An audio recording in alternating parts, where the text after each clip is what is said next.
पढ़ाने जा रही हूँ। चैप्टर का नाम है कहाँ, कब और कैसे। इस चैप्टर में हम सबसे पहले भारतीय उपमहाद्वीप के बारे में पढ़ेंगे। भारतीय उपमहाद्वीप में कई सारे देश आते हैं, जिस तरह पाकिस्तान, बर्मा, बांग्लादेश, तिब्बत, श्रीलंका, मालदीव, इन सारे देशों को मिलाकर भारत को प्रायद्वीप भी कहा गया है। उपमहाद्वीप ही नहीं, प्रायद्वीप भी कहा जाता है। भारत के उत्तर में हिमालय पर्वत, दक्षिण में महासागर, पश्चिम में अरब सागर और पूर्व में बंगाल की खाई है। इसी भारतीय उपमहाद्वीप के जो देश थे आज भारत के पड़ोसी देश कहलाते हैं। जो पश्चिम में पाकिस्तान है या अफगानिस्तान है, उत्तर में चीन है,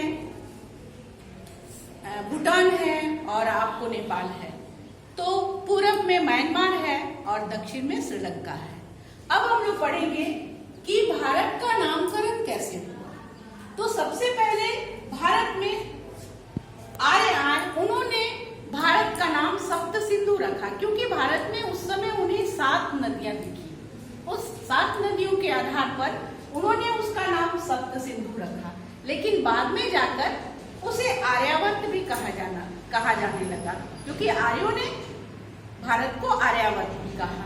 फिर दक्षिण का जो हमारा क्षेत्र था उसका नाम दक्षिणापथ हुआ। इसके बाद भरत जो थे दुष्यंत के पुत्र, उनके नाम पर हमारे देश का नाम भारत पड़ा। उसके बाद हमारे देश में आए भारत में पारसी लोग आए। पारसियों ने भारत को हिंदू कहा और उसके पूरे प्रदेश को हिंदुस्तान कहा। उसके बाद भारत में आ गए उसके बाद भारत में आए यूनानी लोग, जिन्होंने भारत को इंडस कहा और यही इंडस का अंग्रेजी रूपांतर इंडिया हुआ। भारतीय संविधान में या यूरोप में भारत का नाम इंडिया के नाम से मशहूर है। कि भारतीय प्रायद्वीप में जितने देश सटे हुए हैं, जितने क्षेत्र चिपके हुए हैं, उन सभी देशों को जब अलग वो देश हो गए, क्योंकि एक समय में अंग्रेजों का या हमारे पूर्ववर्ती शासकों का पूरा साम्राज्य था।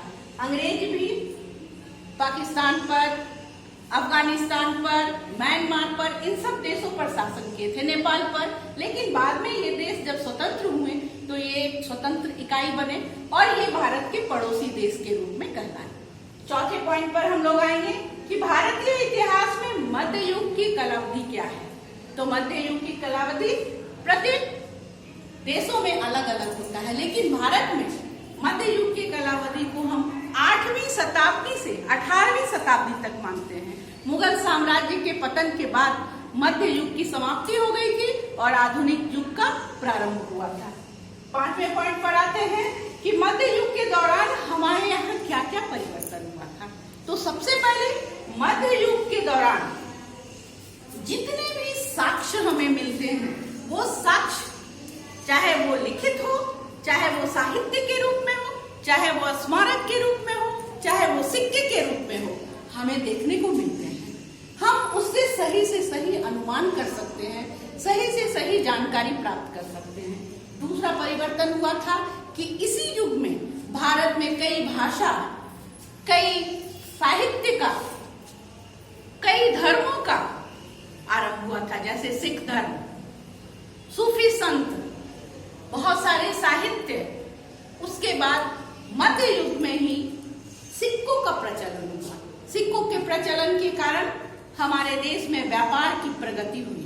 दूसरे देशों से भी हमारे देश में व्यापार बढ़ने लगा। जब दूसरे देशों से व्यापार बढ़ने लगा तो हमारे यहाँ के खान पान, हमारे यहाँ के रीति रिवाज, सभी चीजों में बदलाव आना शुरू हो गया। इसके अतिरिक्त हिंदू और मुसलमानों के बीच जो कटुता थी, सो धर्म सुधार आंदोलन के कारण, सूफी संतों के कारण ये कटुता आपस में खत्म होने लगी और देश में समरसता और समन्वयता आना शुरू हो गया। चौथे पॉइंट में हम लोग आएंगे कि इतिहास के स्रोत क्या हैं, जिनसे हम प्राचीन कालीन इतिहास हो, मध्यकालीन इतिहास हो या आधुनिक इतिहास हो, उसको हम समझ सके। प्राचीन काल के साक्ष्य तो हमें राजा महाराजाओं के द्वारा या उनके द्वारा लिखे गए शिलालेख इत्यादि से ही, पुरातत्व से ही प्राप्त होते हैं। लेकिन मध्यकालीन में हमें इतिहास को जानने के लिए बहुत सारे स्रोत हैं, जिसमें हम इन स्रोतों को दो भागों में विभाजित करेंगे, एक पुरातात्विक स्रोत और एक लिखित स्रोत। पुरातात्विक स्रोत में स्मारक हैं, मंदिर हैं, शिलालेख है, ये सब पुरातात्विक स्रोत है। और लिखित स्रोत में साहित्य है, धर्मशास्त्र है, लोगों का यात्रा वृत्तांत है, आत्मकथाएं हैं, ये पुरातात्विक साहित्यिक स्रोत में आते हैं। तो इस तरह हम इतिहास के इन स्रोतों के जरिए मध्यकालीन इतिहास को पूरी तरह समझ सकते हैं। बस आज इतना ही।